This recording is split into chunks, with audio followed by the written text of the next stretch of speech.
Hello students. ICSC board ने ISC semester 1 exam लेने के लिए क्लास 10 का स्पेसिमेन पेपर आज रिलीज कर दिया है और आज है 25 अगस्त। तो इस स्पेसिमेन पेपर को मैं डिस्कस करने जा रहा हूँ। किस तरह के क्वेश्चन हैं, उनके क्या आंसर्स हैं, इसके बारे में हम लोग बात करेंगे और आपको इस तरह के क्वेश्चन की तैयारी कैसे करनी है इसके बारे में बात करेंगे। तो सबसे पहली चीज है कि ये 50 मार्क्स का पेपर रिलीज किया गया है।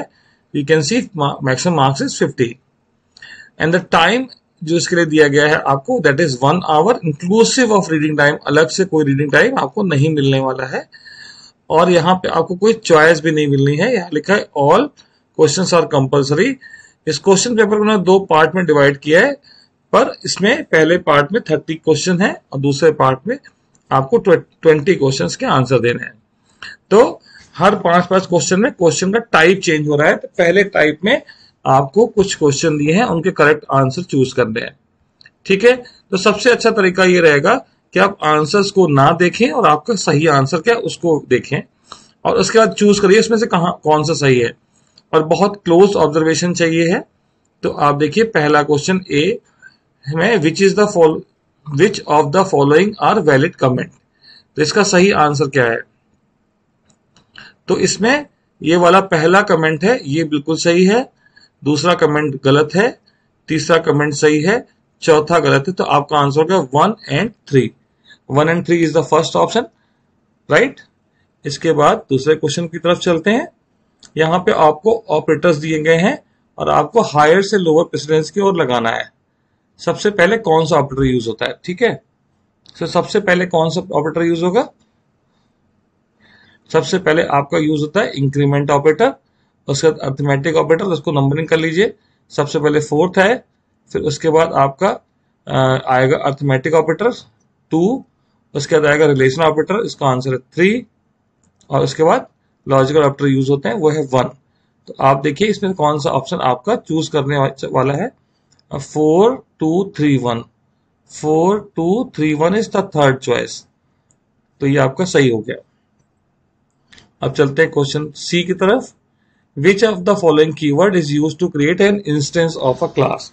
यानी ऑब्जेक्ट क्लास का बनाने के लिए कौन सा कीवर्ड यूज करते हैं? तो आपका कीवर्ड है न्यू। तो ये लर्निंग बेस्ड क्वेश्चन है। What is the final value of variable x. X की फाइनल वैल्यू क्या होगी? एक्सप्रेशन दे रखा है, ए की वैल्यू दे रखी है -8.35। -8.35 का फ्लोर निकालने, फ्लोर फंक्शन दिया है। फ्लोर फंक्शन में इसको डालेंगे तो इससे स्मॉलर नंबर आएगा -9.0। ठीक है, और फिर एबीएस फंक्शन लगा रहे हैं। तो एबीएस फंक्शन क्या है? इसकी एब्सोल्यूट वैल्यू निकालता है तो ये माइनस विल बिकम पॉजिटिव। तो first option is the correct answer. तो इस तरह से आपको फंक्शंस पे क्वेश्चन आ सकते हैं। तो क्वेश्चन सी में देख सकते हैं, हमें कीवर्ड वगैरह के बारे में मालूम होना चाहिए, कौन सा कीवर्ड क्या करता है। ई क्वेश्चन को देखिए, what is the type of error. आपको एरर टाइप के बारे में स्टडी करनी पे, what are the different type of error. एक स्टेटमेंट दिया है 100 डिवाइड बाई 0। 100 भी इंटीजर है, किसी भी इंटीजर को जब 0 से डिवाइड करते हैं तो आपके रिजल्ट में रन करने पे आता है एक एक्सेप्शन, उसका नाम होता है डिवाइड बाई 0 एक्सेप्शन। और क्योंकि वो एरर आती है एग्जीक्यूट करते समय, इसलिए ये आंसर सही आंसर है आपका रन टाइम एरर। ठीक है, क्वेश्चन 1 के 5 ऑप्शन आपने देख लिए। इसके बाद यहाँ फिल इन द ब्लैंक्स के फॉर्म में क्वेश्चन पूछे गए हैं। सेंटेंस कंप्लीट करना है, फिल इन द ब्लैंक्स है।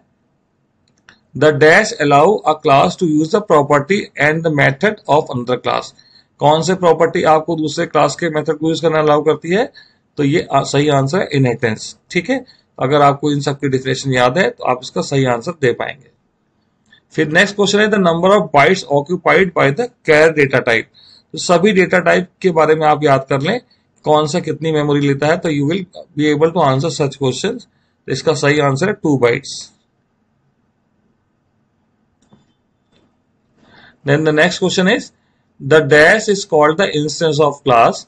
ये स्टेटमेंट आपने कई बार पढ़ा होगा चैप्टर 1 में। The object is known as the instance of the class. Next question is the dash are the word which have special meaning. तो आपने जितने भी टोकन्स पढ़े सबकी डेफिनेशन अगर आपको याद होगी तो you will be able to answer this. The keywords are the words which have special meaning. ठीक है, Then the next question is method that accept a string without any space is। तो ये सारे फंक्शन आपको input कराने के लिए दिए गए हैं। इसमें स्पेस अगर आपको इनपुट नहीं कराना तो आप यूज कर सकते हैं नेक्स्ट फंक्शन। अगर आपको स्पेस इनपुट कराना है तो नेक्स्ट लाइन, और इंटीजर के लिए नेक्स्ट आईएनटी होता है। तो सभी तरह के डेटा टाइप को इनपुट कराने के लिए कौन कौन से फंक्शन होते हैं वो आपको अगर याद है तो आप इस तरह के क्वेश्चन का आंसर कर पाएंगे। तो इस बार अगर आप इतना 10 नंबर का पार्ट अभी तक हम कर चुके हैं, आप देखिए तो सारा एम्फेसिस, ज्यादातर एम्फेसिस थ्योरी पार्ट पे है। तो आपको अच्छे से थ्योरी तैयार करनी है, बहुत डीपली पढ़ना है। Next question is name the following.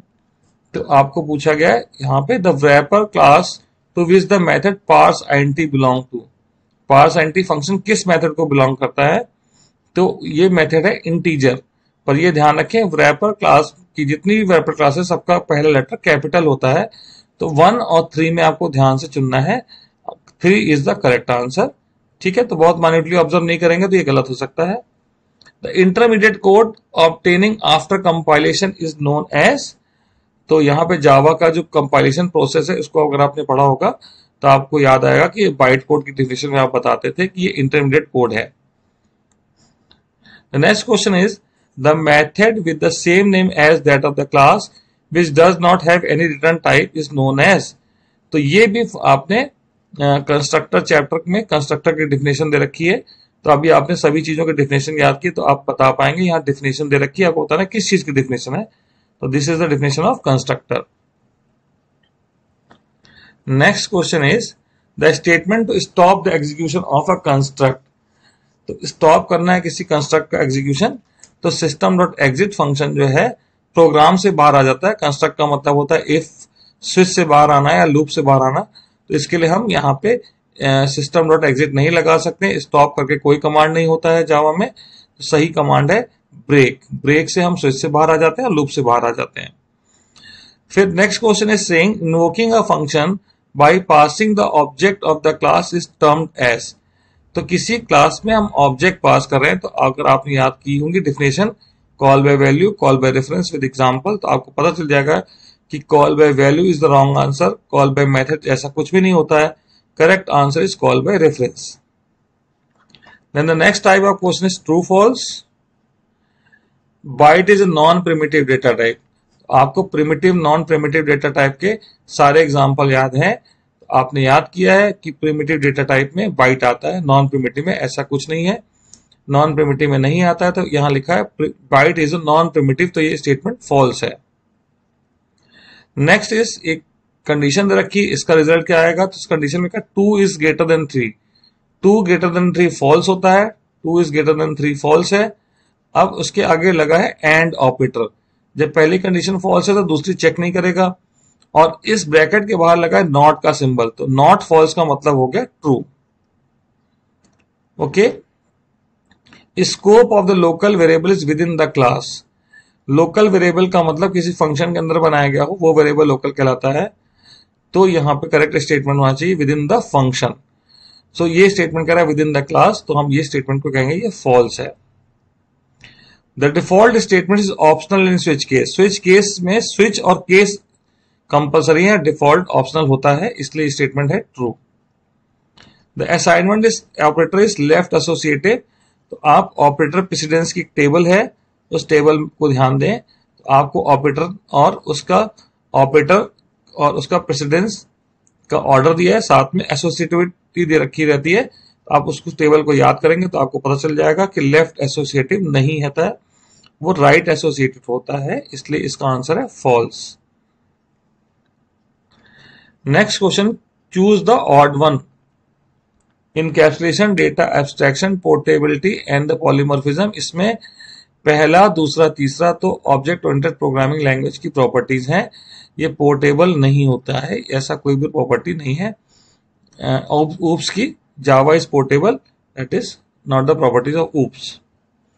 फिर आगे यहाँ पर कुछ ऑपरेटर दिए हुए हैं बी पार्ट में, आपको देखना है। ये ग्रेटर देन रिलेशनल ऑपरेटर है, ये भी रिलेशनल ऑपरेटर है और ये भी रिलेशनल ऑपरेटर है। तो थर्ड ऑप्शन जो है लॉजिकल ऑपरेटर है, this is odd one.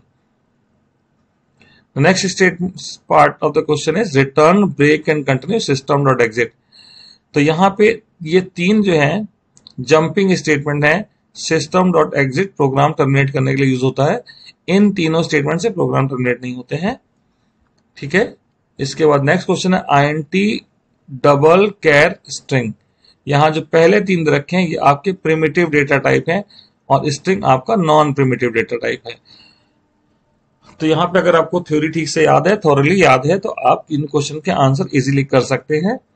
E plus modulus slash and ये तीनों तो आपके अर्थमेटिक ऑपरेटर हो गए। ये आपका क्या है, ऑड है, क्योंकि ये किस तरह का ऑपरेटर है, ये आपका लॉजिकल ऑपरेटर है। ठीक है, आगे चलते हैं क्वेश्चन नंबर 6 की ओर। यहाँ पे आउटपुट बताने के लिए दिया गया है। तो यहाँ पे एक एक्सप्रेशन दिया है जहां x की वैल्यू 5 के लिए आपको आउटपुट बताना है। x की वैल्यू 5 मान के इसको सॉल्व करें। तो ये स्टेटमेंट का मतलब है x plus equal to, it means x equal to x plus, यानी 5 plus, then x plus plus x की वैल्यू 5 लेगा, प्लस प्लस बाद में करेगा, फिर प्लस प्लस प्लस x। तो यहाँ पे पहले प्रीफिक्स लगा तो पहले 7 आ जाएगा, फिर प्लस माइनस माइनस x की वैल्यू पहले माइनस करेगा तो 6 हो जाएगी, फिर प्लस x।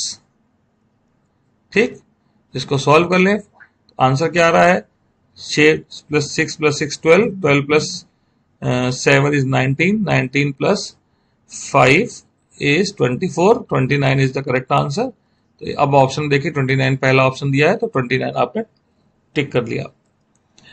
नेक्स्ट क्वेश्चन में दिया है a ग्रेटर देन b है, तो आपको ये करना है।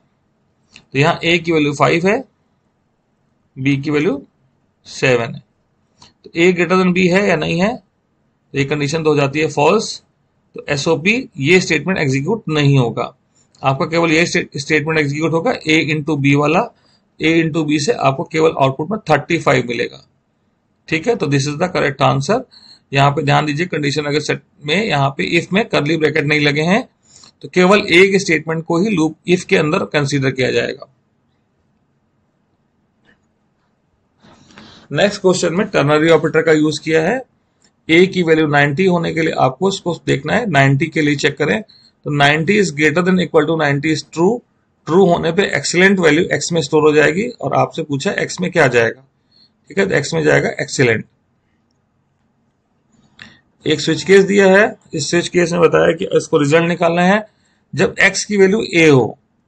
x की वैल्यू यहाँ पे a यानी a को कंपेयर करेगा switch small a small b small c से। तो ये तीनों से मैच नहीं कर रहा है, तो आपका एग्जीक्यूट होगा केवल डिफॉल्ट वाला, और डिफॉल्ट में लिखा है सक्सेस। तो correct answer is success, third answer is correct. Next question में एक लूप दे रखा है और पूछा है कि how many times the loop will execute and what is the output. तो इसको हम ट्राई रन करके देख लेते हैं। n की वैल्यू 1000 है, यहां लूप की कंडीशन है n is greater then 10।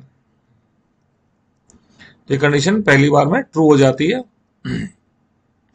True होने पे n is equal to n divide by 10 हुआ, तो n की वैल्यू 100 हो गई।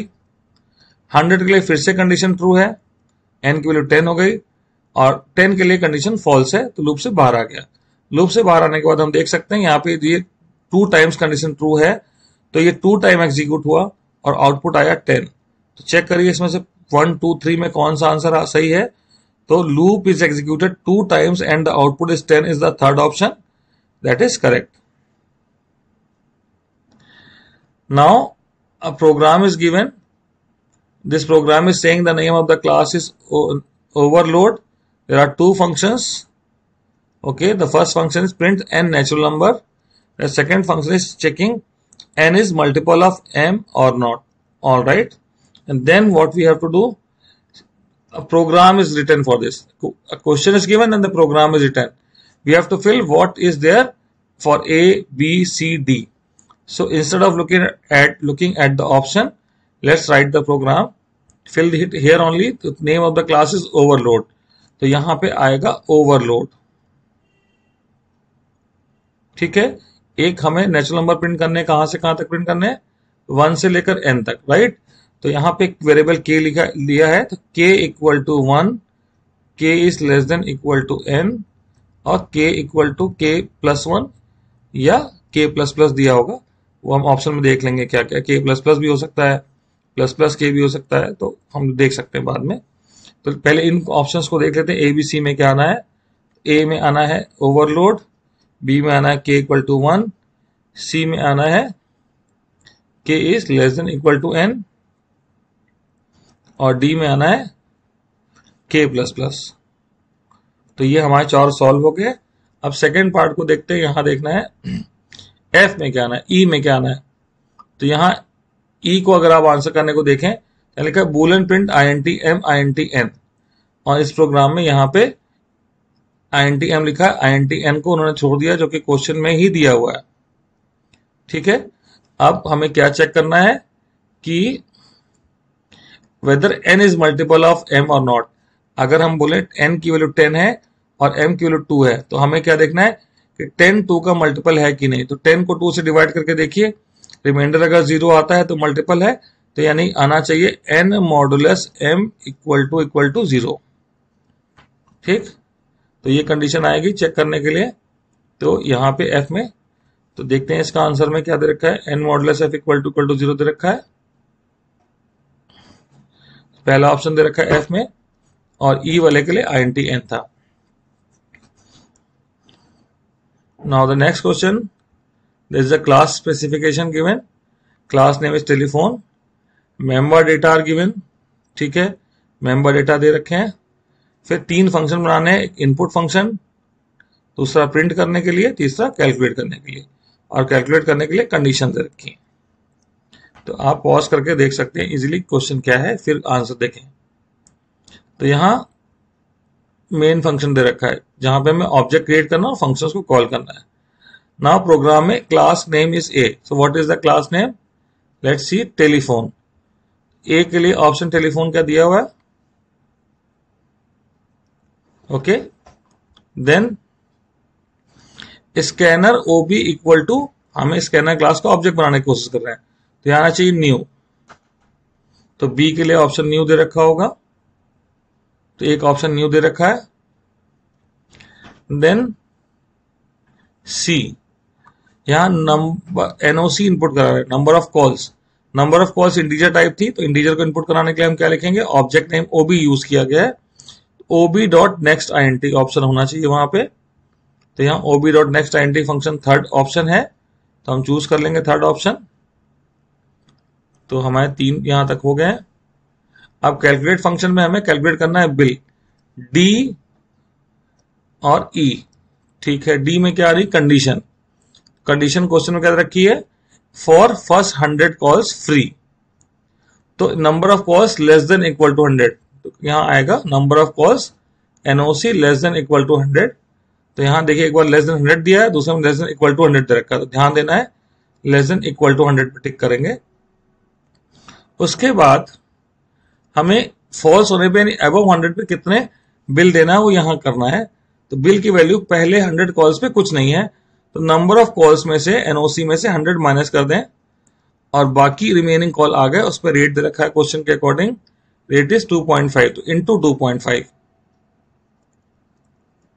सो let's check this answer is there और नॉट। एनओसी माइनस 100, तो यहां पे पहला ऑप्शन है 0 प्लस किया हुआ है। देखिए यहाँ n-250 दे रखा है, 100 कॉल्स जो पहले फ्री थी उस पर पैसा लगा दिया गया, दूसरे में 3.5 से मल्टीप्लाई कर दिया गया। उसके बाद एफ ऑप्शन बाकी है, let's see where is F. तो यहाँ पे एफ है, यहाँ पे मेन फंक्शन के अंदर ऑब्जेक्ट बनाया गया, इनपुट फंक्शन कॉल किया गया, प्रिंट फंक्शन कॉल किया गया। उसके बीच में एक फंक्शन और था जो कैलकुलेट कर रहा था, तो कैलकुलेट फंक्शन कॉल करना है। ऑब्जेक्ट का नाम है टी, तो T dot calculate function is the correct answer. Now children, question number 9. Question number 9 is saying the following program segment calculates the norm of a number. Norm of a number is square root of the sum of squares of all digit. यानी number की digit को हमें extract करना, उनको square करके जोड़ना है। ठीक है, और जोड़ने के बाद जो भी नंबर आ रहा है उसका स्क्वायर करेंगे। ठीक है, स्क्वायर रूट करेंगे, और जो भी नंबर है वो आप नंबर का नॉर्म है। ठीक है, 68 का एग्जांपल दिया हुआ है, 6 का स्क्वायर किया, 8 का स्क्वायर किया, ऐड करने पे आ गया 100, और उसका स्क्वायर रूट लिया, वो नंबर का नॉर्म हो गया। तो इसको करने के लिए क्या बोला है, इस प्रोग्राम सेगमेंट को दिया हुआ, यहां भी फिल इन द ब्लैंक्स है। तो यहां पे ध्यान दें, एक नंबर पास कर रहे हैं, एस इक्वल टू ए। आगे पढ़ लीजिए पहले पूरा, फिर हम एस में देखते हैं क्या आना चाहिए। फिर एक लूप लगाया है, ठीक। लूप लगाने के बाद यहाँ पे बी में कुछ भरना है, लूप चलाना है, यहाँ एन को यूज कर रही है, डिजिट एक्सट्रैक्शन हो रहा है, लास्ट डिजिट निकालने हैं और यहाँ लास्ट डिजिट को रिमूव करना है। तो हमें एस में कैलकुलेट करना है नॉर्म, ठीक है, आखिरी में। तो अब यहाँ पे इनिशियली एस की वैल्यू 0 लेंगे और यहां लगाएंगे N is not equal to 0। फिर यहाँ पे एस में हम ऐड करेंगे S equal to S plus digit का स्क्वायर, ठीक। और यहाँ लूप एंड होने के बाद जब n 0 हो गया, यानी सारी डिजिट हमने एक्सट्रैक्ट कर ली, तो नॉर्म में मुझे स्क्वायर रूट डिस्प्ले करना है। तो math dot square root of जो भी सम आया। तो अब हम ऑप्शन में देखेंगे क्या दिया हो। तो हमें मिल गया ऑप्शन 1 0, 0.0 नहीं लेना है क्योंकि यहाँ पे s का डेटा टाइप इंटीजर है, ठीक। फिर सेकंड हमने लिखा है n not equal to 0, n not equal to 0 option नहीं है, ठीक है। तो हम क्या लिखें, तो हमें 0 होने पे रुकना है। तो हम ये वैल्यूज यहां प्लेस करके देखते हैं। 0 इज ग्रेटर देन 0, फॉल्स, ठीक है। ये तब हम लूप से बाहर आ सकते हैं। 0 इज लेस देन 0 भी फॉल्स है, इससे भी लूप से बाहर आ सकते हैं। 0 is greater than 1 is also false, इससे भी लूप से बाहर आ सकते हैं। पर अगर हम इसमें देखें तो पहली कंडीशन नहीं, दूसरी कंडीशन की बात करते हैं। 25 अगर एक नंबर है तो 25 इज लेस देन 0, ये लूप में जा ही नहीं रहा है, इसलिए ये ऑप्शन एलिमिनेट हो गया, ये सही ऑप्शन नहीं है। अब इस ऑप्शन को देखें तो यहां पे अगर n की वैल्यू को हम 1 रखें, 1 इज ग्रेटर देन 1 भी फॉल्स है, ठीक है। तो यानी कि अगर लास्ट डिजिट हमारी नंबर की 1 बची तो ये लूप नहीं चलेगा, तो ये भी फॉल्स है, इसलिए सही आंसर बनता है 1, ठीक है। Choice number 1 is the correct answer, क्योंकि ये 25 इज ग्रेटर देन 0 पे भी चल रहा है, ठीक है, ये ट्रू आया, और 1 इज ग्रेटर देन 0 पे भी ट्रू आया, तो केवल ये 0 होने पे ही लूप से बाहर आ रहा है। Alright, so this is the correct option. Then the C is s equal to s plus d into D. तो देखिए इसके लिए ऑप्शन क्या दिया हुआ है, s plus d into D, बिल्कुल सिमिलर आंसर दिए, बहुत ध्यान से चूज करेंगे। ऑलराइट, एंड थर्ड में हमें s का स्क्वायर रूट निकालना था, यहां भी स्क्वायर रूट निकालने के 3 तरीके दे रखे हैं, तो आपको प्रॉपर सिंटेक्स याद होना चाहिए। Math dot square root s और math dot square root n, square root निकालना किसका है, s का, तो पहला ऑप्शन करेक्ट है। और यहां पे केस सेंसिटिविटी को देखेंगे तो दूसरा आंसर गलत हो जाएगा।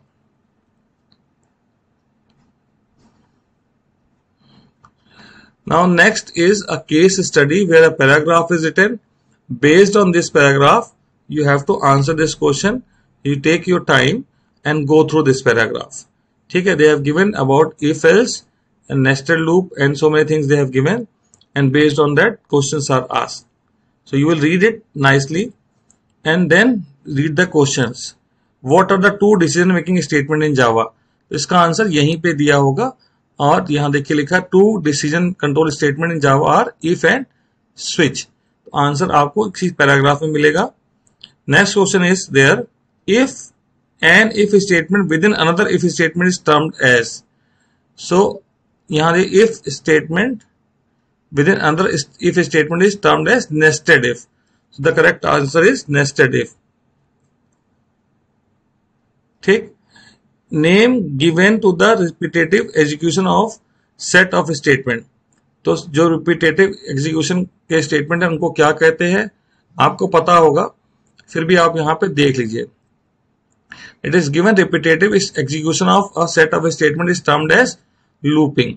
तो the correct answer is looping. तो यहां पे आप लूपिंग चूज कर लेंगे। फिर D part of the paper is which of the following does not execute even once. तो यहां आपको ध्यान से देखना है। देखिए यहां पे पहला लूप को देखिए, k की वैल्यू 1 है, 1 लेस देन इक्वल टू 100 है, तो ये कंडीशन सेटिस्फाई हो रही है, एक बार लूप चलेगा और बाकी आगे देखने की जरूरत नहीं है, ठीक है। क्योंकि पूछा को कौन सा लूप जो एक बार भी नहीं चलेगा, ये तो ये चल रहा है, पर बाकी को भी चेक कर लीजिए। 10 k की वैल्यू 10 है, 10 लेस देन 1 है, ठीक है, 10 लेस देन 1 होती है फॉल्स, तो ये लूप स्टार्ट नहीं हुआ। और आगे है k की value 1, 1 is less than greater than equal to 1, तो ये एक बार चल रहा है। ठीक है, तो ये भी चल रहा है, तीसरा भी चल रहा है, दूसरा भी चल रहा है। तो यहाँ सवाल है कौन सा लूप चलेगा ही नहीं बिल्कुल भी। तो द करेक्ट आंसर इज 2। ये लूप बिल्कुल स्टार्ट नहीं होगा क्योंकि पहली बार में कंडीशन फॉल्स हो गई। ठीक है, ये था लास्ट क्वेश्चन। तो इस तरह से आपने जब पूरा पेपर देखा तो आपने ये क्या देखा कि यहाँ पे बहुत सारे क्वेश्चंस हैं, पर आपको बहुत ध्यान से देखने हैं। बहुत ध्यान से देखेंगे, थ्योरी भी ठीक से प्रिपेयर करेंगे तो इजीली कर सकते हैं। पर अगर किसी ने ऊपर ऊपर से पढ़ा है तो उसके लिए डिफिकल्टी होने वाली है। और इस पेपर को देख के जो मैं कह सकता हूँ कि ये बहुत डिफिकल्ट पेपर नहीं है, बट आपको तैयार रहना चाहिए, इससे भी डिफिकल्ट हो जाए उस कंडीशन के लिए भी। और यहाँ पे प्रोग्रामिंग की अंडरस्टैंडिंग होना भी बहुत जरूरी, क्योंकि जो प्रोग्रामिंग का पार्ट था वहां पे बहुत से सिंपल से क्वेश्चन है, पर इसको कोई जल्दीबाजी में आंसर करेंगे तो गलत हो सकता है। So I wish you all the best. I hope you will be preparing nicely, and I will come up with more videos on MCQ. Now I have the idea also what type of questions are going to be asked. Thank you very much, children.